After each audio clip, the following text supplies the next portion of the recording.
আগামীতে কোনোদিন হয়তো আমাদের শুনতে হবে জামাত ইসলাম এই দেশের স্বাধীনতার পক্ষে যুদ্ধ করেছিলেন, এই কথাও হয়তো আমাদের শুনতে হইতে পারে। বাংলাদেশে আজকে নতুন করে মুক্তিযুদ্ধের ইতিহাস বলা শুরু হয়েছে। একটি দল বাংলাদেশ জামাত ইসলামী, যারা স্বাধীনতার বিরোধিতা করেছিল এই দেশের, তারা এখন মুক্তিযুদ্ধের ইতিহাস বর্ণনা করা শুরু করেছে। গতকালকে সেই দলের আমির সাহেব বলেছেন এই দেশের স্বাধীনতার ঘোষণা নাকি রাষ্ট্রপতি, শহীদ রাষ্ট্রপতি জিয়াউর রহমান দেয় নাই, তৎকালীন মেজর জিয়া দেয় নাই, কর্নেল অলি সাহেব নাকি দিয়েছে। যে সমস্ত প্রলাপ বকা শুরু করেছে, এটা অস্বাভাবিক না।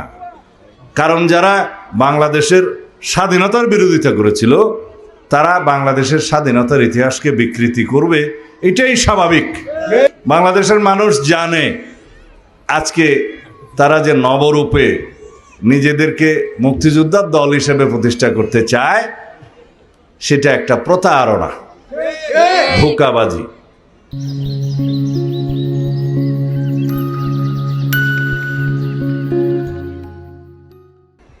এবং তারা বলছে তাদেরও নাকি একজন মুক্তিযোদ্ধা আছে, একজন মুক্তিযোদ্ধাকে তাদের জোটে যোগদান করিয়েছে এবং অন্য কথায় বলতে গেলে ভাড়া নিয়েছে বলে তারা সাইনবোর্ড দেখাচ্ছে তাদেরও একটা মুক্তিযোদ্ধা আছে, এবং সেই মুক্তিযোদ্ধাকে তারা বাংলাদেশের স্বাধীনতার ঘোষকও বানাচ্ছে।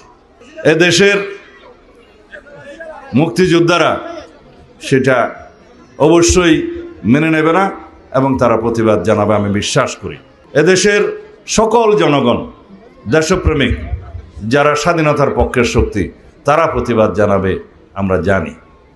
একটা রাজনৈতিক দলের একজন কর্মী হিসাবে আমাদের দায়িত্ব বাংলাদেশের স্বাধীনতার ইতিহাস নিয়ে যারা বিভ্রান্তি সৃষ্টি করতে চায়, মিথ্যা তথ্য দিতে চায়, স্বাধীনতার ইতিহাসকে যারা বিকৃত করতে চায়, তাদেরকে ধিক্কার জানানো, নিন্দা জানানো। আমি খুব শালীন ভাষায় সেই নিন্দাটা জানালাম, তীব্র প্রতিবাদও জানালাম দলের পক্ষ থেকে।